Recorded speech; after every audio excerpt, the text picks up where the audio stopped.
Привет, меня зовут Саша Акимов, и сегодня я расскажу вам про премиальный компакт с дюймовой матрицей Canon G5X.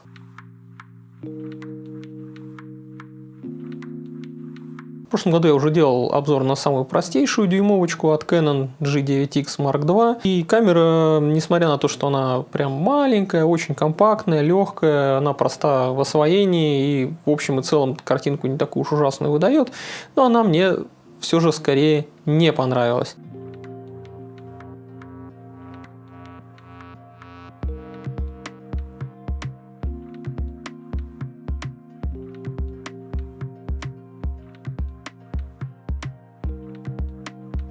Там был далеко не выдающийся цвет, очень не похожий на то, что выдает Canon в своих взрослых камерах. Также мне не понравился объектив с довольно посредственными характеристиками, и что по светосиле, что по, в принципе, качеству изображения, с слабыми углами почти на всех фокусных и так далее. Но это, в общем-то, была, как я уже сказал, простейшая камера, самая примитивная из всей серии. Она является скорее просто какой-то такой недорогой, компактненькой карманной заменой для смартфона. Если тебе хочется просто картинку сильно лучше, чем со смартфона, но при этом не переплачивать чрезмерно. Для таких целей она, в общем-то, не такая уж ужасная. Но наш сегодняшний герой — это все-таки флагманская, навороченная модель, и поэтому мне было любопытно все-таки именно ее протестировать и посмотреть, какая будет все-таки разница между самой простой моделью в ряду и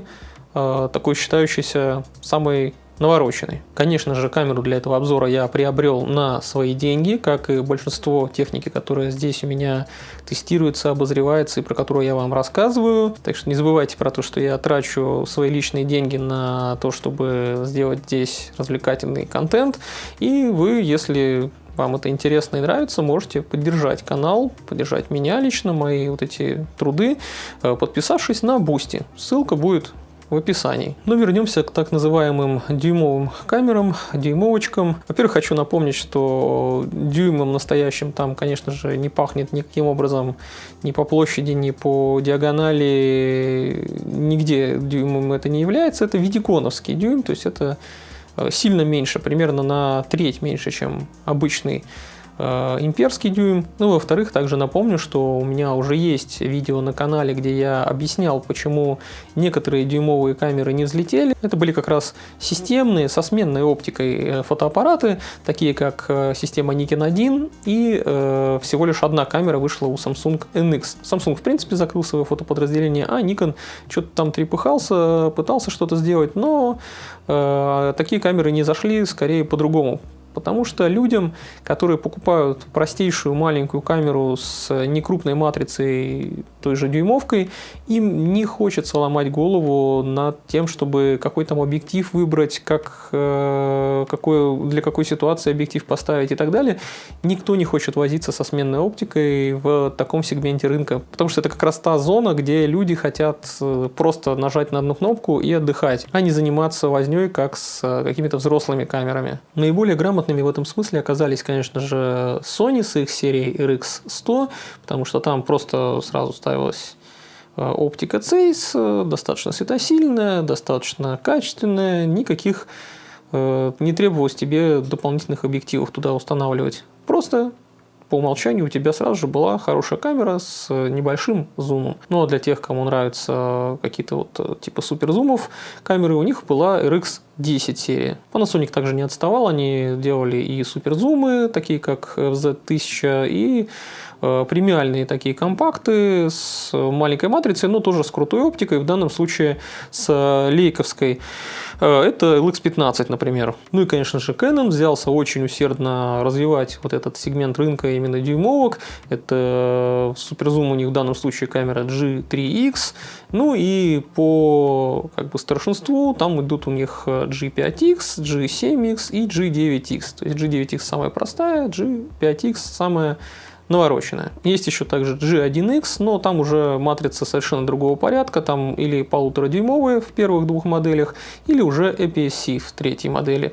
Про самую первую у меня, кстати, тоже есть обзор на канале. По сути, в середине десятых годов большинство производителей, которых я сейчас озвучил, они попросту заменили в модельном ряду свои камеры, вот, которые у них были премиальные компакты с матрицей 1 на 1,7, они поменяли на камеры с матрицей дюйм, ну, немножко там пересмотрев, естественно, дизайн. Я вот, например, считаю, что это было немного преждевременно, потому что могли бы какое-то время и побыть еще инертными в этой области, потому что, ну, как раз матрицы довольно неплохие появились 1 на 1,7, которые, например, стояли в Olympus XZ2 или в Pentax MX1, там прям реально хорошая, классная матрица, почти что как дюймовая по своим характеристикам, приближающаяся к ней. Ну, понятно, что отстающая, но не прям там в разы какие-то. Ну, рыночек, как всегда, порешал, потому что у смартфонов уже стали матрицы достаточно крупные. В принципе, нужно как-то производителям фототехники конкурировать с ними было. И получилось так, что среднего пользователя качество снимков с камер смартфонов стало более чем удовлетворять, и, по сути, любые мыльницы или любые какие-то премиальные компакты с маленькими матрицами, они уже стали неактуальными. Да, по сути, развитие вот это смартфонов такое вот мощное, оно убило целые классы фототехники, но что уж теперь горевать, имеем, что имеем. Дюймовки Panasonic я не юзал, не пробовал, не тестировал, к сожалению. Они слишком дорогие, я не могу себе просто этого позволить никаким образом, потому что там, ну, совсем какие-то запредельные даже на вторичке цены. Может быть, у кого-то из зрителей есть, можете дать мне поиграться в SLX15, например. Я бы с удовольствием ее обозрел. Ну а так весной, например, очень удачно мне подогнал один из подписчиков камеру RX100 Mark IV соневскую, и скрывать не буду, она мне понравилась, потому что она действительно маленькая, легкая, удобная, и оптика CEIS там прям хорошая. Единственное, что она блики плохо держала, но так в остальном отлично. Ну а сегодня, как я уже озвучил, будем говорить про флагманский фотоаппарат с дюймовой матрицей 2015 года Canon G5X. И сразу же могу спойлернуть, он мне тоже понравился, и даже очень. Ну, давайте по порядку. Сначала я все-таки расскажу, как камера выглядит, как она управляется, покручу ее в руках и покажу, где у нее какие кнопочки.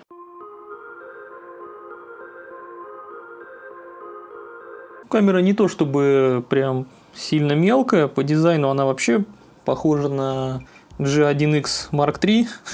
Такое тут колечко есть спереди, видоискатель имеется. Только тут, конечно же, нет влагозащиты, да и тут не APS-C матрица, а дюймовая. Ну, между тем весит G5X немного, всего 377 граммов. Корпус в основном здесь металлический. Хват у камеры хороший.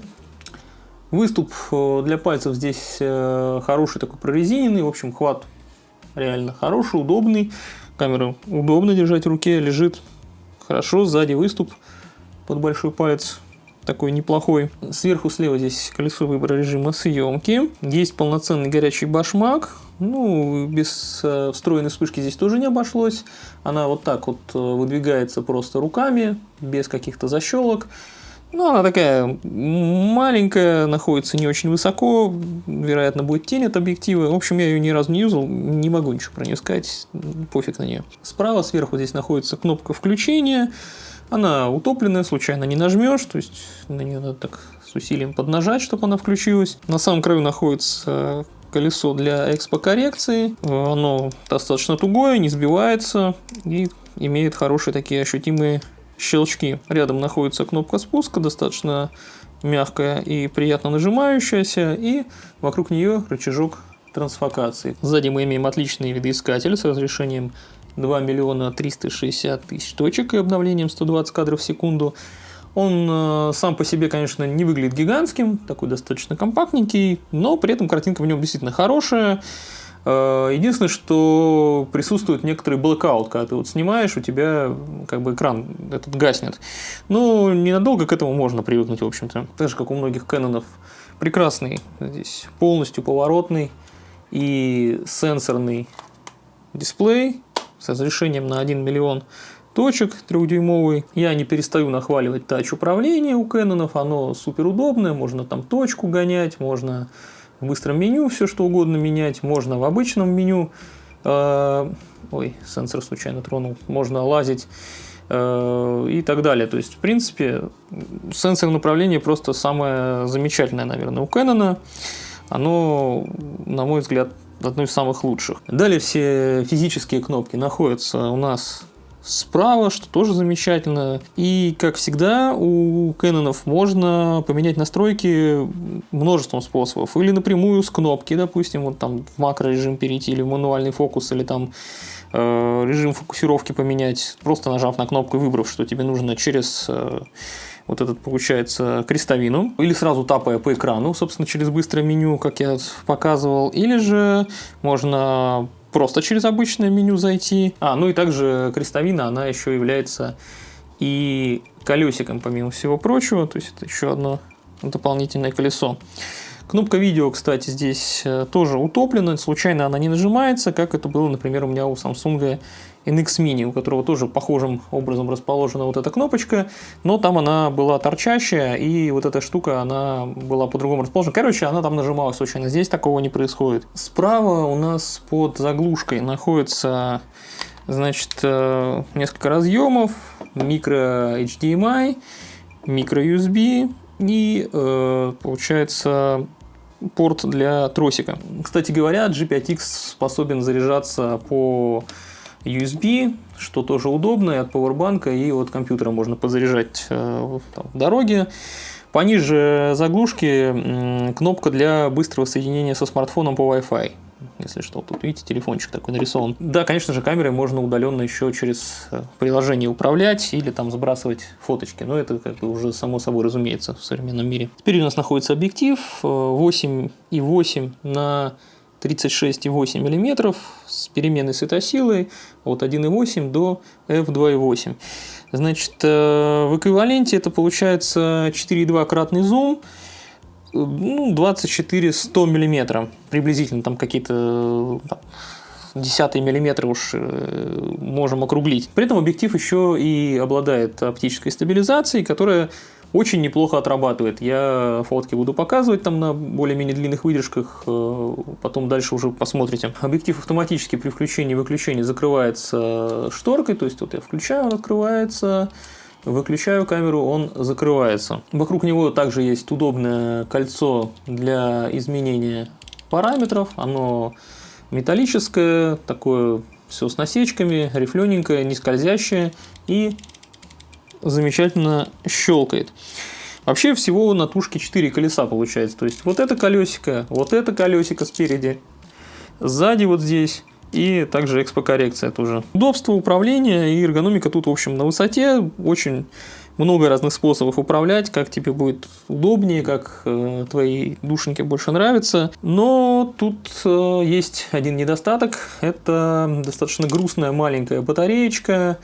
Она вот такусенькая, крохотуличная, как будто это прям мыльница. Хотя тут нифига не мыльничные способности у этой камеры. Ну и гнездо вот это вот штативное, оно не очень-то таким уж надежным и крутым выглядит. Прямо скажем, думаю, если очень неаккуратно как-то его прикрутить, оно может со временем отвалиться. Но это я только предполагаю, я не проводил краш-тестов. Может быть, оно и суперпрочное.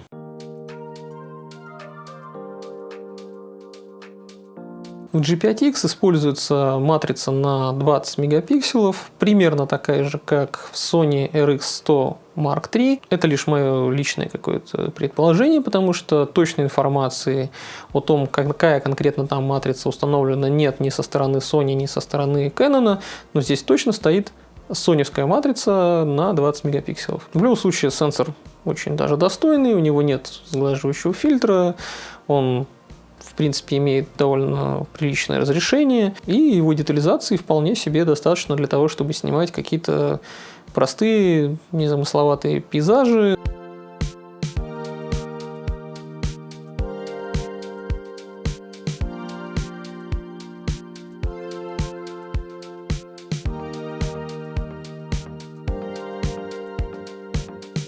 Динамический диапазон у этого сенсора тоже, в принципе, на неплохом уровне. Ну, учитывая, конечно же, его физические размеры, здесь каких-то сверхтехнологий еще не применяется, но вполне хватает динамического диапазона, чтобы в относительно светлый день вытягивать какую-то информацию и из цветов, и из теней. Не очень много, но вполне хватает для каких-то таких рутинных задач.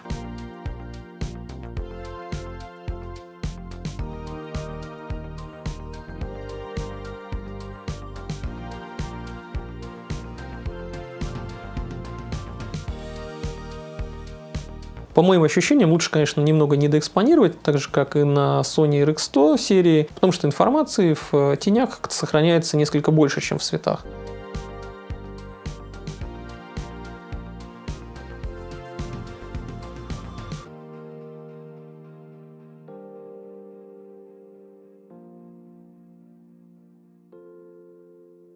С шумами обстоят дела тоже довольно-таки неплохо. Снимки на ISO 800 выглядят вполне приемлемо. То есть, в принципе, появлением какого-то небольшого яркостного шума картинка не ломается.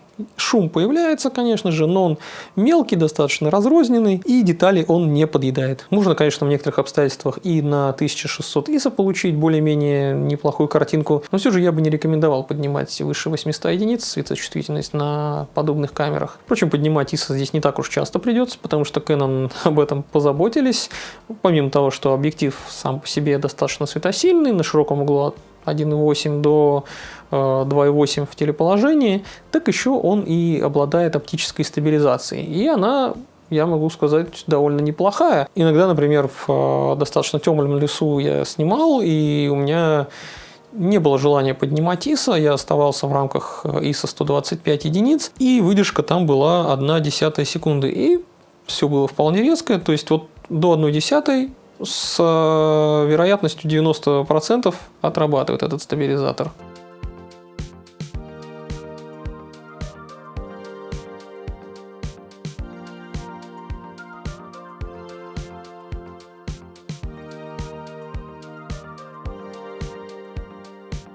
Но вот объектив совсем не радует качеством картинки на самом широком углу. Здесь очень мыльные углы и очень много, конечно же, хроматических аберраций. Плюс и дисторсия довольно сильная. То есть самый широкий угол, это вот эти, сколько там, 24 мм в эквиваленте, выглядит очень неприглядно, только самый центр резкий.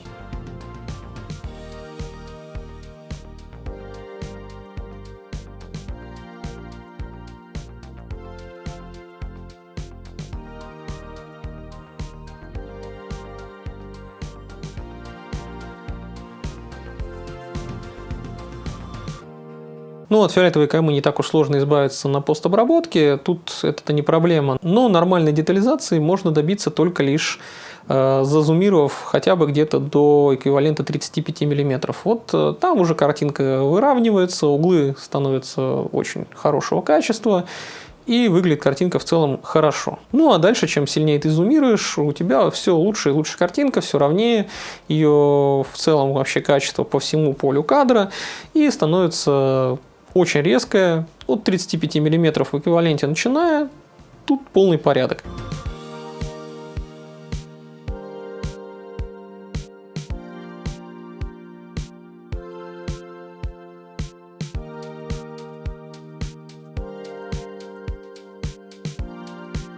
На самом широком углу я бы рекомендовал снимать только если у тебя прям острая необходимость захватить побольше в кадр всего подряд.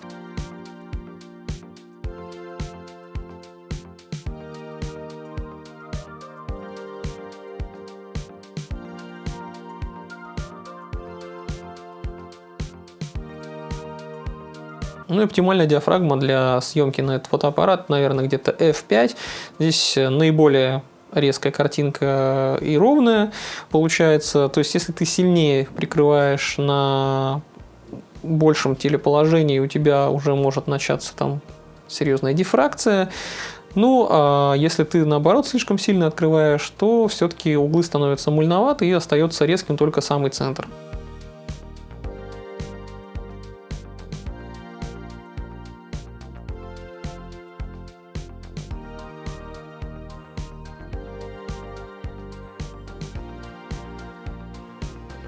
Так же, как я люблю, у G5X есть макрорежим, в котором камера фокусируется значительно ближе, чем это обычно она делает.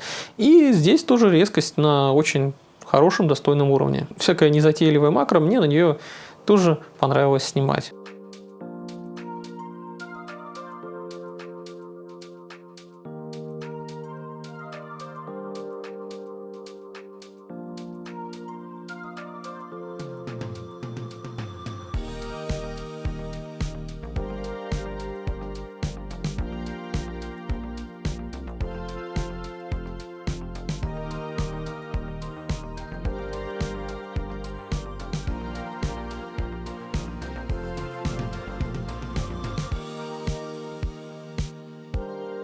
На эту камеру также удобно делать и стрит-фото. Здесь хоть и контрастный автофокус всего лишь, но он меня прям удивил своей скоростью, он очень быстро срабатывает. И при этом у него даже работает неплохо слежение, и он очень хорошо схватывает лица в кадре. Ну, не там с очень уж большого расстояния, но тем не менее, при том, что у него не очень много точек фокусировки, при том, что он только контрастный, я прям удивился тому, как хорошо там работают алгоритмы.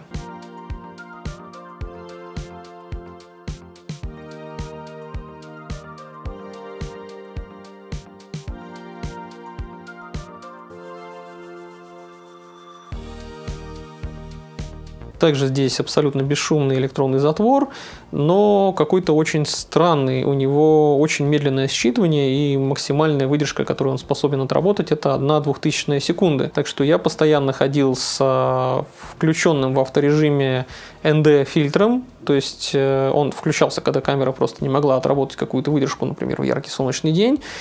И здесь в данном случае ND-фильтр есть, это отрадно, но он скорее играет роль не какого-то расширителя творческих возможностей, а скорее каким-то костылем, чтобы ты мог в яркий день снимать на эту камеру. Ну, не подумайте, что я начинаю там засирать как-то слишком уж камеру, или как-то она мне не понравилась. Нет, совсем дело не в этом, просто я стараюсь быть объективным и не умалчивать о каких-то недостатках обозреваемой техники. Ну и к тому же, если твои какие-то фотографические навыки достаточно развиты, то это то, что я описываю, практически никогда не является проблемой.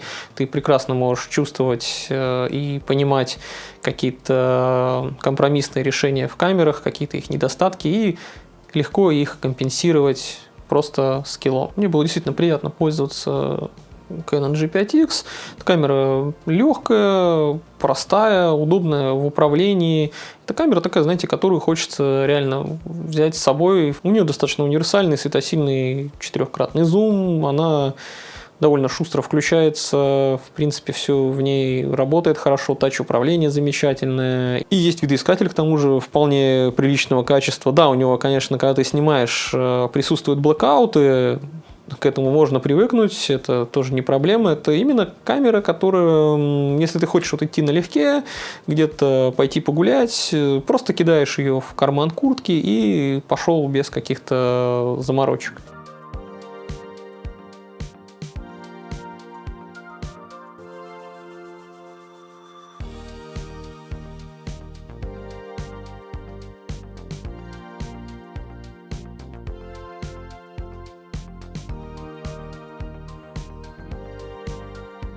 А еще у G5X довольно неплохой цвет. Его не то чтобы можно сравнивать, опять же, со старшими камерами Canon, но он почему-то гораздо лучше, чем на G9X Mark II оказался. Баланс белого здесь никуда не уводит, небо не становится слишком там синим, например, или там в каких-то сложных условиях у тебя, не знаю, там фиолетовый цвет не появляется, как это было на G9X.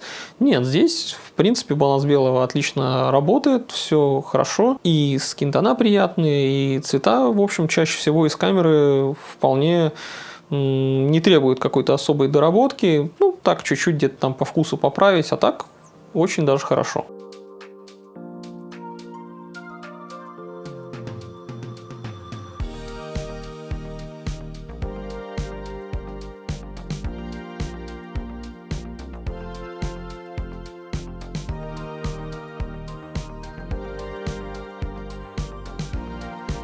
А еще скажу про такую вещь, которую я обычно не то чтобы хвалю, потому что все-таки стремлюсь быть профессионалом, но здесь есть прикольные авторежимы. Ну, мне просто было любопытно, я там некоторые пощелкал, чтобы как бы полноценно уже, да, обозреть, посмотреть все возможности, которые камера предоставляет. И мне один даже понравился. Это режим для съемки звездного неба. Ну, во-первых, ты выезжаешь куда-нибудь, где нет светового загрязнения, то есть, ну, куда-то в село, куда-нибудь в лес, ну, где, короче, прям темно, подальше от города выезжаешь, чтобы нормально увидеть звезды, да, все-таки уже хотя бы даже глазами, чтобы их стало видно.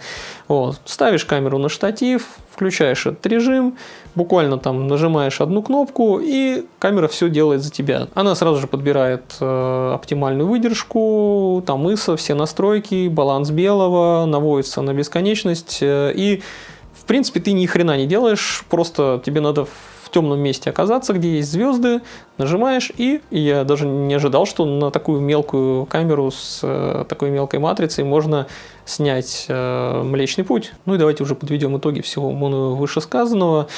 Для кого все-таки эта камера подойдет? Ну, во-первых, она подойдет для профессионального фотографа, которому хочется не отягощать себя тяжелой своей техникой, которая у него есть наверняка, она снимает там в 100 раз лучше, чем этот фотоаппарат, это все понятно, но хочется взять просто какую-то маленькую камеру, у которой есть нормальные человеческие настройки, которую можно покрутить ползунки, бегунки, там понажимать что-то, и при этом она снимать будет все же лучше, чем смартфон значительно. Ну и во-вторых, эта камера в то же время подойдет и начинающему какому-то фотографу, потому что здесь отлично реализованы всякие любительские авторежимы, их там прям огромное количество. Я прям удивился тому, что они действительно рабочие, вполне себе, там сцены хорошо камера анализирует и подстраивает все настройки под них. Плюс у камеры достаточно простое управление. Если ты, допустим, пользовался там смартфонами все время, то тебе будет очень просто управлять ею с помощью тач-управления, не трогая даже вообще в принципе ползунки какие-либо или крутилочки. Серия дюймовок Canon получила свое развитие в 2019 году, вышел как раз-таки G5X Mark II, он стал еще более компактным, там видоискатель теперь не был встроен в корпус, как сейчас, а он стал убираться в корпус, ну, как у RX100 Mark IV, как раз про который я обзор делал. Экранчик стал всего лишь отклоняемым, а не полностью поворотным, как было у нашего сегодняшнего героя. Ну и там по мелочам еще что-то поменялось. Естественно, там уже стоит более современный процессор, который все делает шустрее, картинку обрабатывает лучше и так далее. И объектив там тоже светосильный и прекрасный. Единственное, что почему-то на свои дюймовые камеры Canon не хочет завозить Dual Pixel. Не знаю почему. Это отличная система фокусировки, которая у них во всех камерах отлично себя показывает. Я прям балдею. Сейчас даже вот у меня камера Canon снимает с Dual Pixel, она ни на одну наносекунду мое лицо не потеряла из кадра, хотя я могу тут вообще хоть как угодно танцевать, потому что на ней стоит довольно говяный объектив. Но будем надеяться, что эти дюймовки Canon еще получат свое развитие. Возможно, в будущем когда-то у них появится там тоже Dual Pixel. Это бы на самом деле подстегнуло в принципе интерес каких-то энтузиастов к ним, я более чем уверен. Ну и также будем надеяться, что все-таки дюймовые камеры не будут уничтожены как-то, опять же, развитием мобилографии, так как сейчас уже в смартфоны начинают дюймовые матрицы тоже пихать бешено, что в Xiaomi уже дюймовки есть, у Sony есть дюймовки, хотя там какие-то кривые Sharp выпустил. Ну, то есть уже прям приличное количество смартфонов с дюймовыми матрицами, благо все-таки толщина смартфона не позволяет туда вставить какую-то приличную оптику и сделать их реально убийцами очередного класса фототехники. В общем, посмотрим, как будут дальше все эти делишки развиваться. Ну, я надеюсь, что вам было интересно посмотреть мой свежий ролик. Чтобы новые ролики также не пропустить, обязательно подпишитесь, поставьте лайк, если видео понравилось. Ну и напишите в комментариях, что думаете по поводу сегодняшнего видосика. Ну, а я с вами прощаюсь. Всем хороших снимков. Пока.